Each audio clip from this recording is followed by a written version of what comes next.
Hallelujah, shalom. और एक बार प्रभु यीशु मसीह के नाम को ऊंचा उठाते हुए सकेना ग्लोरी के इस पेज से मैं आपके सम्मुख में आना, ये मेरे लिए बहुत बड़ी सौभाग्य की बात है। आप सब लोग इस लगातार ब्रॉडकास्ट से जुड़े हुए हैं। परमेश्वर के नाम को मैं धन्यवाद देना चाहता हूँ। और साथ ही आप लोगों से एक विनती करने के लिए भी मैं कहूँगा कि महाराष्ट्र में लगभग 12 जिलों में हाई अलर्ट दिया गया है।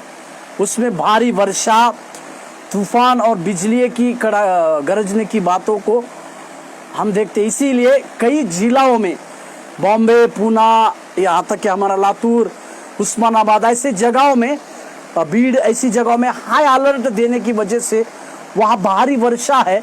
तो हम सब लोगों को प्रार्थना करने की आवश्यकता है कि परमेश्वर अपने लोगों को बचाने पाए, हमारे सारे लोगों को परमेश्वर बचाने पाए। आइए हम इस समय अपने आंखों को बंद करें और इस एक प्रकार की प्रार्थना करें और फिर हमारे आज के जिस सीरीज को हम शुरू किए हैं उसकी कुछ बातों को हमें करें और उसमें आगे बढ़े। आइए हम प्रार्थना करें। हमारे स्वर्गीय परमेश्वर प्रभु यीशु मसीह, हम आपका धन्यवाद देते हैं। आप हमारे पवित्र परमेश्वर है, आप हमारे सिद्ध परमेश्वर है। इसीलिए प्रभु जी हम इस समय प्रार्थना करते हैं राजा, उन 14 जिलों के लिए परमेश्वर, महाराष्ट्र के अलग अलग जिलों में जो भारी वर्षा और तूफानों की संभावना जताई गई है। प्रभु आप सारी बातों को जानने वाले परमेश्वर है। हमारे लोगों के ऊपर फिर से दया कीजिए, हमारे लोगों के ऊपर फिर से तरस खाइए परमेश्वर। किसी भी प्रकार के लोगों के जीवन में हानि ना होने के लिए हम प्रार्थना करते हैं। साथ ही परमेश्वर हमारी सरकार के लिए हम प्रार्थना करते हैं परमेश्वर। जिस जगहों में परमेश्वर अभी तक भारी वर्षा हुई है परमेश्वर, उस जगहों में सरकार की बहुतायत से मदद होने के लिए हम प्रार्थना करते हैं राजा। सरकार में परमेश्वर ऐसे कुछ लोगों को दीजिए परमेश्वर, जिनके ऊपर अनुग्रह दीजिए परमेश्वर, ताकि वो अनुग्रह के द्वारा परमेश्वर सारी बातों को कुछ जगह में पूरी करने हैं। तो हम प्रार्थना करते हैं राजा, तेरी आशीष है और तेरे आशीष के कारण हमारे संग बना रहे प्रभु, उन लोगों के साथ भी बना रहे, इस प्रकार की आशा हम आपसे कहते हैं प्रभु। सारे लोगों के जीवन में परमेश्वर इस आए हुए तूफानों की बातों को थमाने के लिए प्रभु तो शक्ति और सामर्थ्य देने के लिए हम प्रार्थना करते हैं। सहायता कर प्रभु, यीशु मसीह के नाम से प्रार्थना मांगते हैं, आमीन आमीन। लगातार आपके पर्सनल प्रेयर में इस विषय के लिए आप प्रार्थना कीजिए। लगातार हम 2 दिनों में यूहन्ना रचित सुसमाचार उसके 3 अध्याय के 16वें वाक्य से कुछ बातों को हम सीख रहे हैं। सबसे पहले दिन हमने ये बात को सीखा, यूहन्ना 3:16 जो है, जरूर नए नियम में उस एक वचन के द्वारा सारा बाइबल पूरा होता है बोलकर कई एक लोग कहते हैं, परंतु ये यूहन्ना परमेश्वर ने जगत से ऐसा प्रेम किया बोलकर जो बात लिखा है, मैंने पहले दिन आपको बतलाने की कोशिश की कि परमेश्वर का प्रेम उसको कोई सीमा नहीं है और परमेश्वर का उद्देश्य है। इसका मतलब परमेश्वर जिस व्यक्ति के लिए प्रेम करता है, उस व्यक्ति को प्रेम करने के समय में परमेश्वर उसके लिए कुछ बातों की अपेक्षा नहीं करता है, परंतु परमेश्वर के प्रेम जो है आगापे है, उसके प्रेम की सीमा नहीं है कहकर मैंने आपको बतलाने के लिए चाहा। फिर उसके बाद हम विश्वास, उसकी बातों के बारे में कुछ वचनों के द्वारा और कुछ कामों को हम लिखित वचन के द्वारा सीखे और समझे। उसी वचन को हम आगे पढ़ते हैं और उसकी कुछ बातों को देखेंगे। उस वचन को हम पढ़ना चाहते हैं। यूहन्ना 3 अध्याय के 16वें वाक्य में इस प्रकार से है, क्योंकि परमेश्वर ने जगत से ऐसा प्रेम रखा कि उसने अपना एकलौता पुत्र दे दिया, ताकि जो कोई उस पर विश्वास करे वह नष्ट ना हो परंतु अनंत जीवन पाए। प्रभु के नाम की प्रशंसा और स्तुति महिमा होने। यहाँ पर एक शब्द लिखा गया है, नष्ट। कई एक लोग इस शब्द को भूल जाते हैं, कई एक लोग इस शब्द के बारे में ज्यादा प्रचार या ज्यादा बातें नहीं करते। अक्सर इस शब्द को नष्ट इस शब्द को वो नजरअंदाज करते हैं, परंतु मैं आपको ये बतलाना चाहता हूं, इसके विषय में भी हमें गंभीर रहने की आवश्यकता है। इसका मतलब एक वचन मैं आपके लिए पढ़ना चाहूंगा, मेरे साथ खोलिएगा दूसरा पतरस का किताब, दूसरा पतरस की किताब, उसके दूसरे अध्याय के 9वां वाक्य मैं आपके लिए पढ़ना चाहूंगा। दूसरा पतरस दूसरा अध्याय का 9वां वाक्य वो इस प्रकार से कहता है, प्रभु अपनी प्रतिज्ञा के विषय में देर नहीं करता, जैसे देर कुछ लोग समझते हैं, पर तुम्हारे विषय में धीरज धरता है और नहीं चाहता कि कोई नष्ट हो, वरन यह कि सबको मन फिराव का अवसर मिले। इस बातों को समझने की आवश्यकता है। मतलब परमेश्वर की यह इच्छा नहीं है कि कोई भी नष्ट हो, परंतु यूहन्ना 3:16 में हम उस परमेश्वर के प्रेम को समझते हैं और परमेश्वर हमें अनंत जीवन देने वाला है और उसके ऊपर विश्वास करेंगे तो हमें अनंत जीवन मिलेगा। इस प्रकार की बातों को समझकर हम उसमें आनंदित और मगन होते हैं, परंतु उसमें नष्ट शब्द को, उस वाक्य के नष्ट शब्द को हमें नजरअंदाज करने की आवश्यकता नहीं। हमें इस बात को समझना चाहिए कि इस वचन के विपरीत अगर हम कहें तो जो लोग प्रभु यीशु मसीह के ऊपर विश्वास नहीं रखेंगे, जो लोग प्रभु यीशु मसीह की बातों को नहीं मानेंगे, उनके जीवन में नष्ट की बातें होने की संभावना। इस वचन को, इस घटना को आप और हम अच्छी तरह से जानते हैं। प्रभु यीशु मसीह के चेले लोग कई प्रकार के चमत्कार कर प्रभु यीशु मसीह के पास आते हैं और वे उनको कहते हैं कि आपके नाम से गुरुजी हमें सारी शैतान की शक्तियां भगा रही है और हमारे अधीन हो रही है। परंतु एक वाक्य प्रभु यीशु मसीह ने उस जगह पे कहा, परमेश्वर ने कहा कि तुम इसीलिए आनंदित मत हो कि तुम्हारे नाम से तुम्हें दुष्ट आत्माएं वश में आ रही है, इससे तुम आनंदित मत हो, पर इससे आनंदित हो कि तुम्हारा नाम उस अनंत जीवन की किताब में लिखा हुआ है या जीवन की उस पुस्तक में लिखा हुआ है। इसका मतलब इसका अर्थ यह भी है कि जो लोग प्रभु यीशु मसीह के ऊपर विश्वास करते हैं वे नष्ट नहीं होंगे, वे नाश नहीं होंगे और उनके लिए एक जीवन का किताब लिखा गया है, उसमें उसका नाम आएगा जरूर। परंतु जो लोग प्रभु यीशु मसीह के ऊपर विश्वास नहीं रखते, उनके जीवन में दंड की बातें, उनके जीवन में एक नष्ट होने की बातें, यानी नष्ट होने की बातें जो है आती है। और ये नष्ट मतलब ये शारीरिक मृत्यु को भी दर्शाता है और अनंत दंड की भयानक वास्तविकता के ऊपर संकेत करता है। शारीरिक मृत्यु भी नष्ट मतलब शारीरिक मृत्यु भी है और नरक की वास्तविकता का भी दर्शाता है। एक वचन पढ़िएगा, रोमियो का किताब 8 अध्याय का पहला वाक्य।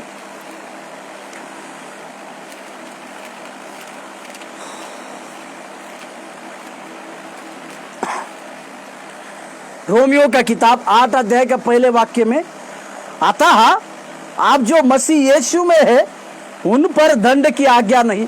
वाक्य इस जगह पे खत्म नहीं होता है मेरे प्रियो। जब हम बाइबल की कुछ बातों को समझते हैं तो हमें ऊपर से जो बातें शुरू होती है वचन के ऊपर से, उसको समझना चाहिए और बाइबल के वचनों का सारांश को समझना चाहिए। इसके लिए आगे मिलकर, क्योंकि वे शरीर के अनुसार नहीं परंतु आत्मा के अनुसार चलते हैं। मेरी बातों को समझने की कोशिश कीजिएगा। जो लोग परमेश्वर के पुत्र है कह के हम देखते हैं, उन लोगों के जीवन में अवश्य यह है कि वे आत्मा के द्वारा चलाए जाना चाहिए। मेरे साथ और एक वचन पढ़िएगा, यूहन्ना 1:12।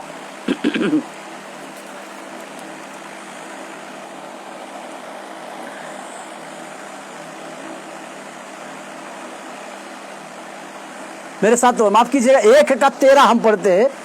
यूहन्ना 1 अध्याय 13, वे ना तो लहू से, इसका मतलब जो लोग प्रभु यीशु मसीह के ऊपर विश्वास करते हैं उनको उसने अपनी संतान बनने का अधिकार तो दिया है, इस बातों को जानते हैं हम, परंतु वे ना तो लहू से ना शरीर की इच्छा से, इस बातों को समझिए, ना मनुष्य की इच्छा से परंतु परमेश्वर से उत्पन्न हुए हैं। हालेलुया। यहाँ पे यूहन्ना एक बहुत बड़ी चुनौती को लिखता है। जो लोग प्रभु यीशु मसीह के साथ, जो लोग प्रभु यीशु मसीह में जन्मे हैं, या जो लोगों के जीवन में परमेश्वर का जन्म का अनुभव हुआ है, वे लोगों के अंदर क्या क्या नहीं होता है।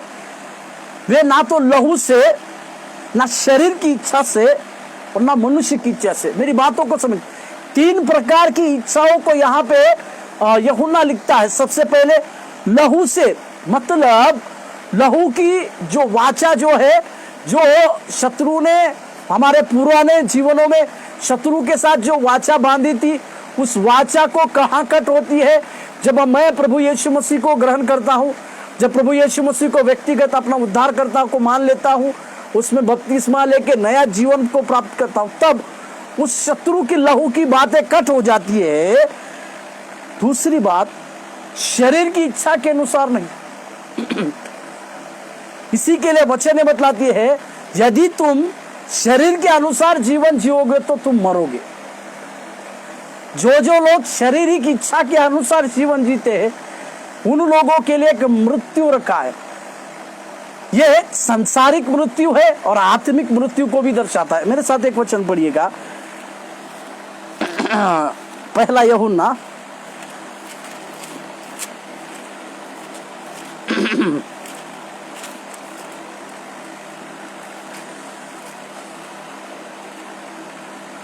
पहला यूहन्ना का पत्री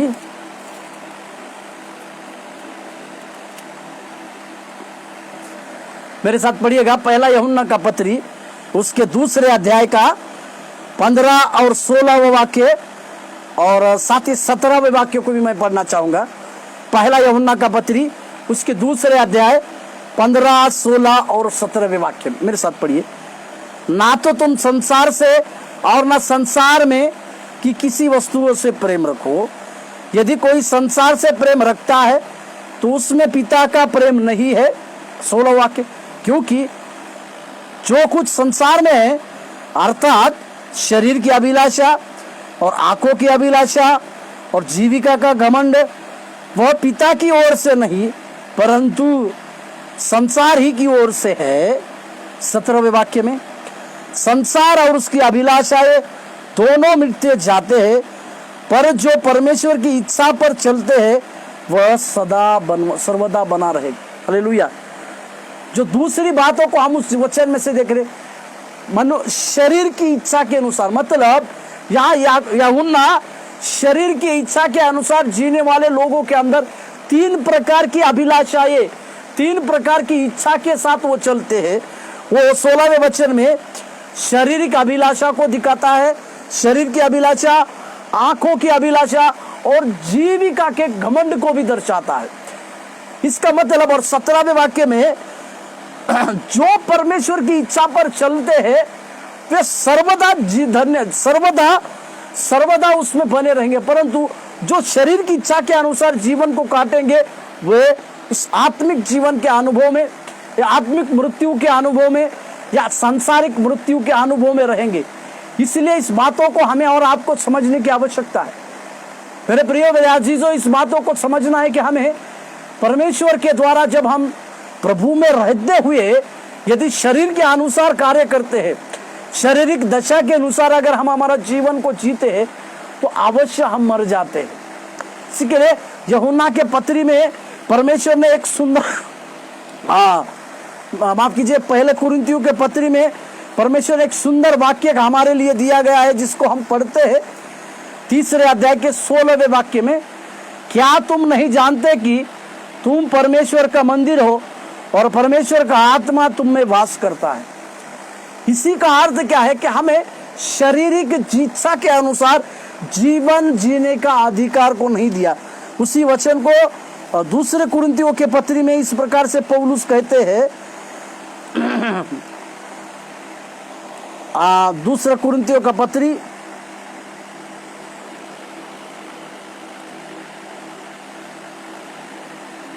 उसका 6 अध्याय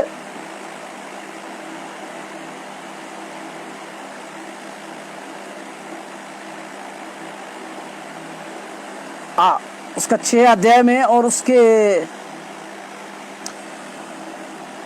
माफ कीजिएगा 7वें अध्याय के पहले वाक्य में, दूसरा कुरिन्थियों का पत्री 7 अध्याय के पहले वाक्य में इस प्रकार से परमेश्वर ने लिखा है, पौलुस लिखे है, अतः हे प्रियो, जबकि ये प्रतिज्ञाएं हमें मिली है, तो आओ हम अपने आप को शरीर और आत्मा की सब मलिनता से शुद्ध करें और परमेश्वर का भय रखते हुए पवित्रता को सिद्ध करें।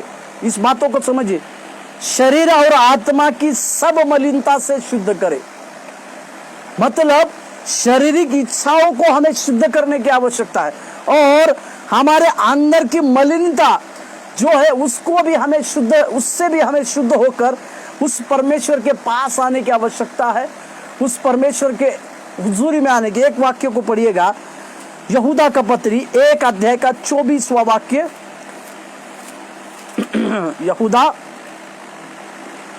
यहूदा का पत्री और 1 अध्याय 24वें वाक्य में, अब जो तुम्हें ठोकर खाने से बचा सकता है और अपनी महिमा की भरपूरी के सामने मगन और निर्दोष करके खड़ा कर सकता है। इसका अर्थ क्या है? इसका अर्थ यह है कि हमें वो परमेश्वर हमें निर्दोष और निर्दोष और मगन करके उसके सम्मुख में अगर हमें खड़ा होना है, तो हमें शारीरिक इच्छा के अनुसार नहीं, मनुष्य की इच्छा के अनुसार मनुष्य की इच्छा के अनुसार भी नहीं, परंतु परमेश्वर की सिद्ध इच्छा के अनुसार हमें और आपको चलने की आवश्यकता है। और हम जब इस बातों को चलेंगे, इस बातों के अनुसार कार्य करेंगे तो हमारे जीवनों में कार्य होता है। इसके लिए हमें इस बातों को समझना चाहिए। वो नष्ट शब्द जो है सांसारिक मृत्यु को भी दर्शाता है और आत्मिक नरक की बहुत बड़ी भयानक की बातों को भी दर्शाता है। जैसे आदि में हमारे सबसे पहले व्यक्ति आदम को परमेश्वर ने एक आज्ञा को दिया था कि सारे वृक्ष का फल खाइए, परंतु जो बुद्धि देने वाला और जो ज्ञान देने वाला जो वृक्ष का फल है उसको मत खाइए कह के जो लिखा हुआ है, उसमें हमें एक बात को समझने की आवश्यकता है। वो बात क्या है कि वो बात यह है कि हमें इस बात को अवश्य समझे, इस बात को हम अवश्य जाने कि जब उन्होंने उस फल को खाया, जैसे सर्प ने उनको धूर्तता की, सर्प ने उनके अंदर कुछ बातों को किया और उन्होंने परमेश्वर की आज्ञा को छोड़कर शत्रु की आज्ञा को माना, परंतु जैसे ही उन्होंने वो फल को खाया उनकी मृत्यु नहीं हुई, ऐसा कई एक लोगों का कहना है, परंतु उनकी शारीरिक मृत्यु नहीं हुई, परंतु उनकी आत्मिक मृत्यु हो गई। दिन के ठंडे समय में जो परमेश्वर का आवाज सुनकर आदम आनंदित होता था, या परमेश्वर की बातों को सुनने के लिए वो बेताब रहता था, परमेश्वर की बातों को सुनता था, जब पाप उसके अंदर आया, आज्ञा मानने का जो पाप, उस आज्ञा ना मानने का जो पाप उसके अंदर आया, वचन बतलाती है कि वैसा होने से उस परमेश्वर का शब्द उसको भारी लग रहा है।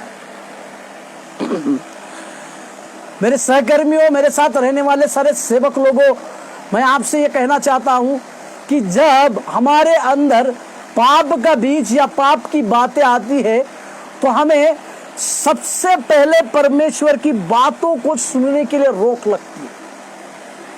ये आदम परमेश्वर की बातों को ठंडे समय में सुनते थे, आनंदित होते थे कि परमेश्वर की बातों को सुन रहे, परंतु जब पाप उनके अंदर चले आया तो वे उसी शब्द को भरा हुआ सुन रहे। उसका शब्द जो है, उस परमेश्वर का शब्द उनको डरावना सा लग रहा है। इसका कारण यह है कि परमेश्वर जो है पाप से नफरत करता है, पापियों से नफरत नहीं। यिर्मयाह की किताब में इस प्रकार से वचन लिखा है कि तुम्हारा पाप किसी भी कलर का हो, किसी भी अंग का हो, रंग का हो, परंतु परमेश्वर से छिप नहीं सकता। इसी प्रकार से उनकी आत्मिक मृत्यु हो गई। उनको आदम और यदन वाटिका से उनको वहां से निकालना पड़ा और परमेश्वर ने उनके ऊपर परमेश्वर का जो आवाज सुनने का बात है, परमेश्वर से बातचीत करने का बातें जो है, उस जगह में उनके लिए रोक रखा। इसी को एक आत्मिक मृत्यु कहते हैं। और आदम की आयु में आदम रह के शारीरिक मृत्यु हो गई, परंतु लगातार हर एक घराने से कोई एक व्यक्ति मर रहा है, परंतु किसी का संबंध परमेश्वर के साथ नहीं रहा। कोई भी व्यक्ति का संबंध परमेश्वर के साथ नहीं रहा। परंतु उत्पत्ति में एक बात को होते हुए देखते हैं हम। उत्पत्ति का किताब उसका 3 अध्याय, उत्पत्ति का किताब मेरे साथ खोलिएगा।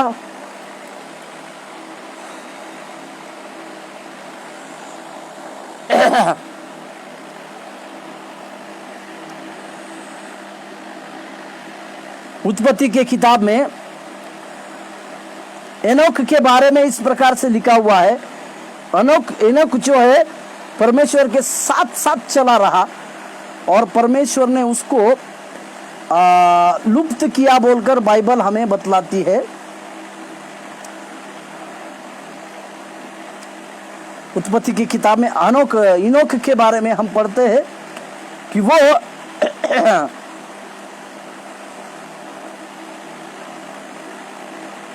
हाँ, उत्पत्ति की किताब 5 अध्याय के 24वें वाक्य में एक बात हो रही है। उत्पत्ति की किताब 5 अध्याय के 24 में एक बात हो रही है। वो क्या है? हनोक परमेश्वर के साथ साथ चलता था, फिर वह लोप हो गया क्योंकि परमेश्वर ने उसे उठा लिया। इसी वाक्य को हम नए नियम में भी पढ़ते हैं। परंतु मैं क्या कहना चाहता हूं, इस 5वें अध्याय में कुछ लोगों की वंशावली को हम देखते हैं। इसका मृत्यु हो गया, इसके बाद ये पैदा हो गया बोलकर दिखते हैं। परंतु हनोक के बारे में इस प्रकार से वाक्य आती है कि वो उसकी 23वें वाक्य में इस प्रकार, हनोक की कुल आयु 365 वर्ष की थी। 365 वर्ष की आयु उस हनोक की थी और परमेश्वर के साथ चलता था। हनोक के जीवन में परमेश्वर ने एक अनुग्रह को दिया। हनोक जो सारे लोगों की मृत्यु की बातों को देखते थे, सारे लोग मरते जा रहे हैं, परंतु उसमें से एक व्यक्ति आ रहा है जो परमेश्वर के साथ चला। मेरी बातों को समझने की कोशिश कीजिएगा। मृत्यु की बातों में भी कई एक लोगों के शारीरिक मृत्यु हो रहे, कई एक लोगों के आत्मिक मृत्यु को भी दिखा रहे, परंतु एनोक जो है वो परमेश्वर के साथ साथ चलने की वजह से परमेश्वर ने उसको उठा लिया। हालेलुया। इसका मतलब कई एक प्रकार के लोगों के जीवन में, कई एक प्रकार के शारीरिक मृत्यु के अंदर में, शारीरिक और आत्मिक मृत्यु के अंदर में एक व्यक्ति एनोक को हम देखते हैं जो परमेश्वर के साथ साथ चला। इसी के लिए वो लुप्त हो गया, उसको परमेश्वर ने उठा लिया। 2 वाक्य को देखते हैं। इसका मतलब क्या है? जो व्यक्ति परमेश्वर के साथ साथ चलते हैं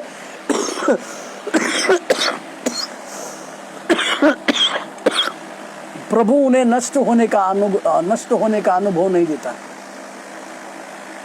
प्रभु उनको नष्ट होने से बचाता है और अपने साथ साथ रखने का अनुग्रह देता है। इसी के लिए दाऊद कहता है भजनकार में, भक्तों की मृत्यु तुम्हारे परमेश्वर के नजर में अनमोल। इसलिए हमें उस नष्ट शब्दों को नजरअंदाज नहीं करना चाहिए, जो कि परमेश्वर के द्वारा दिया गया बात है। और उसमें परमेश्वर ने नरक के विषय में भी कुछ बातों को कहा है, कुछ बातों को बतलाया है, और हमें इस बातों को समझना चाहिए और इस बातों को जानना चाहिए। उसी वचन को अगर हम आगे पढ़ेंगे तो उसमें हम और एक बात को समझने की आवश्यकता है कि उसमें परमेश्वर शारीरिक मृत्यु और नरक की भी मृत्यु के बारे में हमें दिखाता है। इसीलिए हमें इस बातों को समझना चाहिए। मैं आगे के दिनों में मैं आपको उसके अनंत जीवन के बारे में भी कुछ बात, जो अनंत जीवन पाएगा बोल के जो वचन लिखा है, उसमें भी मैं कुछ बातों को आपको कहूंगा और आपको बतलाने के लिए चाहूंगा। परंतु मैं आपके लिए ये बात को कहना चाहूंगा, जो व्यक्ति लगातार परमेश्वर के साथ चलता है, भले ही उसके आसपास के कई एक लोगों के अंदर शारीरिक मृत्यु देख रहा है, आत्मिक मृत्यु का अनुभव देख रहा है, परंतु इसके बावजूद भी एक व्यक्ति जो परमेश्वर के साथ साथ चलता था, उसके जीवन में परमेश्वर ने अनुग्रह दिया, उसको नष्ट होने से बचाया। आगे चलते हम नूह के जीवन में इस प्रकार से लिखते, नूह के विषय में एक भविष्यवाणी को हम देखते हैं। नूह के लिए जन्म होने से पहले एक प्रकार की भविष्यवाणी परमेश्वर ने की गई थी। मेरे साथ खोलिएगा उसी 5 अध्याय, नूह के विषय में एक भविष्यवाणी, मेरे साथ खोलिएगा।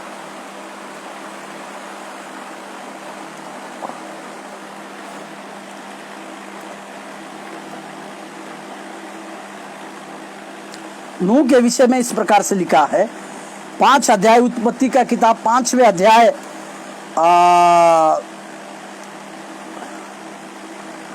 29वें वाक्य में इस प्रकार से लिखा हुआ है,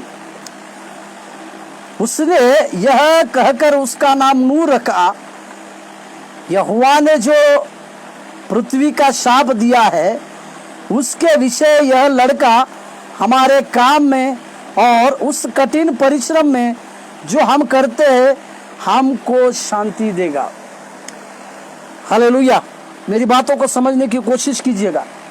नूह का अर्थ शांति देने वाला है, हमको शांति देखे। किससे? जिस मृत्यु से, जो भूमि को परमेश्वर ने श्राप दिया था। मेरे साथ पढ़िएगा उत्पत्ति का किताब उसका 3 अध्याय उसका 17वें वाक्य में, और आदम ने उससे कहा, तूने जो अपनी पत्नी और आदम से परमेश्वर ने कहा, तूने जो अपनी पत्नी की बात सुनी और जिस वृक्ष के फल के विषय में मैंने तुझे आज्ञा दी थी उसे न खाना, उसको तू खाया है, इसीलिए भूमि तेरे कारण शापित है। तू उसकी उपज जीवन भर दुख के साथ खाया करेगा। भूमि उस आदम और हवा के पाप करने से शापित हो गई थी। इसी के लिए परमेश्वर ने एक योजना बनाई और उस योजना को नूह में लाया, और नूह के पिताजी ने परमेश्वर की आज्ञा को मानकर उसका नाम नूह इसी के लिए रखा। अभी हमारे साथ पढ़िएगा उसी का 5 अध्याय का 29वें वाक्य में, उसने मतलब 28वें वाक्य में पढ़ते हैं, जब लेमेक 182 वर्ष का हुआ तब उससे एक पुत्र उत्पन्न हुआ। लेमेक से उसने यह कहकर उसका नाम नूह रखा, यहोवा ने जो पृथ्वी को शाप दिया है। मेरी बातों को समझिए, पृथ्वी को जो शाप दिया है उसके विषय यह लड़का मतलब नूह हमारे काम में और उस कठिन परिश्रम में जो हम करते हैं हमको शांति देगा। मेरी बातों को समझने की कोशिश कीजिएगा। इस प्रकार की बड़ी भविष्यवाणी को उसके नूह के पिताजी ने नूह के जन्म होने से पहले ही किया था। इसी के चलते नूह ने जो पृथ्वी जो शापित हो गई थी उसको नष्ट किया। उसके योजना जो है परमेश्वर ने नूह को दिया, और नूह के द्वारा पानी जल प्रलय के द्वारा उस समय की सारी पृथ्वी को नष्ट हुआ। केवल 8 व्यक्ति उस समय बच गए। इसका मतलब ये भविष्यवाणी की बातें, नूह के पैदा होने की भविष्यवाणी की बातें, हर एक शब्द सच होते हुए हम देखते हैं। हम जानते हैं नूह के समय में भी मनुष्य की दुष्टता होती थी, सारी पृथ्वी भ्रष्ट हो गई थी, और इतना होने के बावजूद मेरे साथ एक प्रवचन पढ़िएगा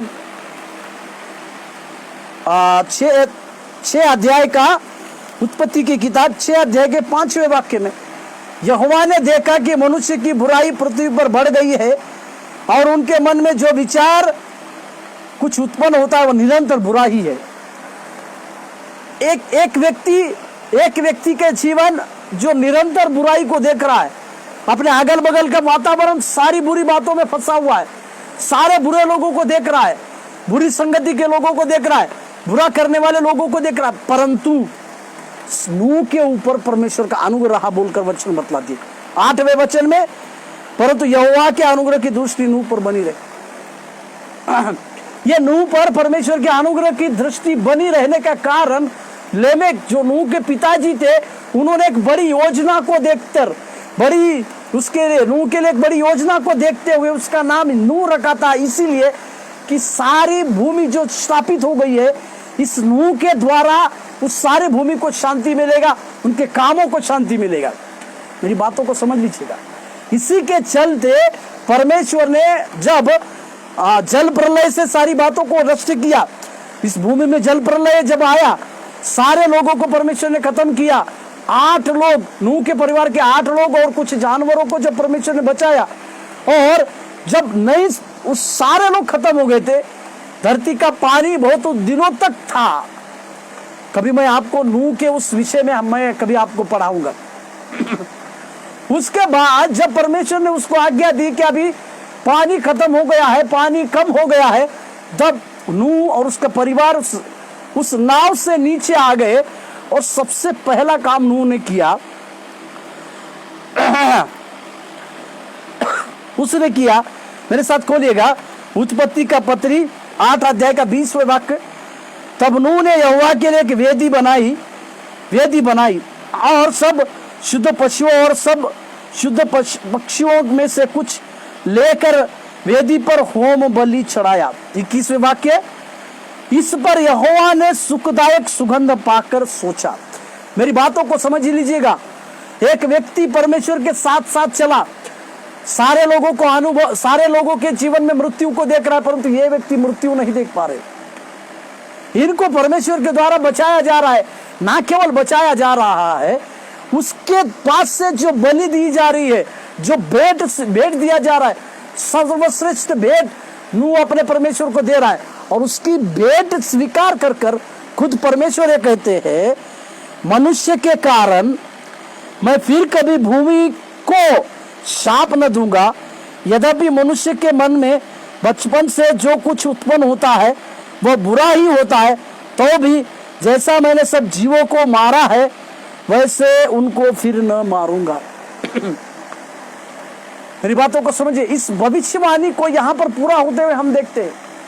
नूह ने उस धरती को श्रापित होने से बचाया, क्योंकि अभी खुद परमेश्वर कहते हैं, उसकी उस होम बलि को स्वीकार कर खुद परमेश्वर कहते हैं कि मैं अभी भूमि को श्राप नहीं दूंगा। मेरी बातों को समझिएगा। परमेश्वर की आत्मा आपको कुछ नई बातों को सिखाने पाए, और परमेश्वर ने मनुष्य के साथ एक इंद्रधनुष को दिखा के एक वाचा बांधी कि आगे को चल के वो मनुष्य को पानी से नष्ट नहीं करेगा। मेरे सहकर्मियों, मेरे सेवक गणों, मैं इस बातों को जोर देने पर हूं कि जो व्यक्ति लगातार परमेश्वर के साथ साथ चलता है, उसके जीवन में आत्मिक मृत्यु का अनुभव परमेश्वर कभी नहीं देगा। वो आशीषित जीवन को जिएगा जरूर, साथ ही जगत में रहने वाली सारी विपत्तियों से प्रभु उसको बचा के रखेगा। उसके साथ बचा के नहीं रखेगा, उसके पीढ़ी के लोगों के लिए वाचा करेगा।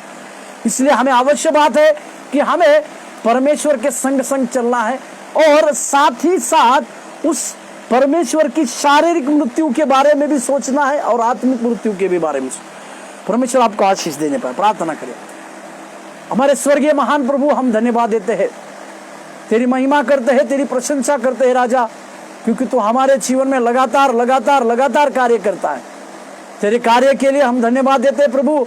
तो हमारे जीवन में लगातार नए आशीषें, नए कार्य करने के लिए हम तुझसे विनती मांगते प्रभु। सहायता कर प्रभु। मैंने सारे सेवक गणों के लिए प्रभु जी, जो शकीना ग्लोरी ग्रुप से जुड़े हैं, जो सेवकाई करते हैं, उनके सेवकाई में प्रभु यीशु मसीह का आशीष को मांगते परमेश्वर। उनके कलीसिया में बेदारी को मांगते, उनके सारे आशीषों के लिए हम प्रार्थना करते। तो उन्हें लगातार लिए चल प्रभु, सहायता कर, यीशु मसीह के नाम से मांगते हैं। आमीन आमीन। प्रभु आपको आशीष दे। धन्यवाद।